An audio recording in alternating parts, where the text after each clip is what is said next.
திருவள்ளுவர் உரையை முன்வைத்து மீண்டும் ஆளுநர் மாளிகை சர்ச்சையில் சிக்கியுள்ள நிலையில் கிண்டி ஆளுநர் மாளிகைக்கு பாதுகாப்பு பலப்படுத்தப்பட்டுள்ளது. இதுபற்றி விரிவான தகவலை தர காத்திருக்கிறார் செய்தியாளர் செந்தில். இந்த விவகாரம் தொடர்பாக பல்வேறு தரப்பில் இருந்து கடும் கண்டனங்கள் எழுந்தது. இன்று ஆளுநர் மாளிகையை முற்றுகையிடப் போகிறோம் என்று பல்வேறு அமைப்புகள் தெரிவித்திருந்தாங்க. இன்று யாரெல்லாம் போராட்டம் மேற்கொள்ள இருக்கிறாங்க? ஆளுநர் மாளிகை சுற்றி எந்த அளவுக்கு பாதுகாப்பு பலப்படுத்தப்பட்டிருக்காங்க?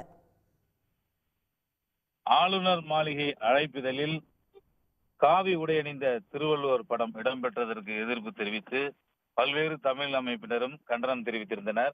போராட்டம் நடத்த போவதாகவும் சில அமைப்பினர் அறிவித்திருந்தனர்.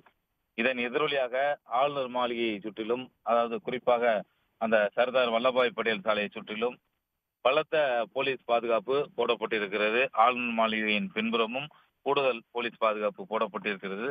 இன்று காலை 10 மணிக்கு சென்னை மயிலாப்பூர் திருவள்ளூர் கோயிலில் ஆளுநர் பங்கேற்கும் நிகழ்ச்சியிலும், அந்த நிகழ்ச்சி நடைபெறும் இடத்திலும் பலத்த போலீஸ் பாதுகாப்பு போடப்பட்டிருக்கிறது. ஆளுநர் மாளிகையில் திருவள்ளுவர் திருநாள் விழா இன்று மாலை 5 மணிக்கு நடைபெற இருக்கிறது. பல்வேறு தமிழறிஞர்களுக்கு இதற்கான அழைப்புதல் அனுப்பப்பட்டிருக்கிறது.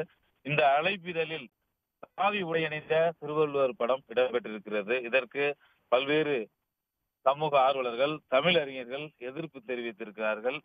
உலக பொதுமறை தந்த திருவள்ளுவரை இதுபோல ஒரு காவி சாயம் பூசுவது கண்டனத்துக்குரியது என பல்வேறு தமிழறிஞர்களும் எதிர்ப்பு தெரிவித்திருந்தனர். இதே போல பல்வேறு தமிழ் அமைப்பினரும் ஆளுநரின் இந்த செயலுக்கு கண்டனம் தெரிவித்து போராட்டம் நடத்த போவதாக அறிவித்திருக்கிறார்கள்.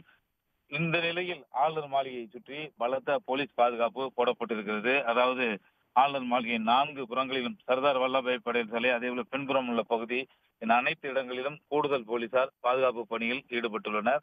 இது மட்டுமின்றி மயிலாப்பூர் திருவள்ளுவர் சாலையில் உள்ள திருவள்ளுவர் கோயிலில் இன்று காலை 10 மணிக்கு ஆளுநர் சாமி கும்பிட வருகிறார். அந்த பகுதியை சுற்றிலுமே கிட்டத்தட்ட 100க்கும் மேற்பட்ட போலீசார் பாதுகாப்பு பணியில் ஈடுபட்டுள்ளனர். உடனுக்குடன் செய்திகளை தெரிந்து கொள்ள சன் நியூஸ் பெல் ஐகானை கிளிக் பண்ணுங்க.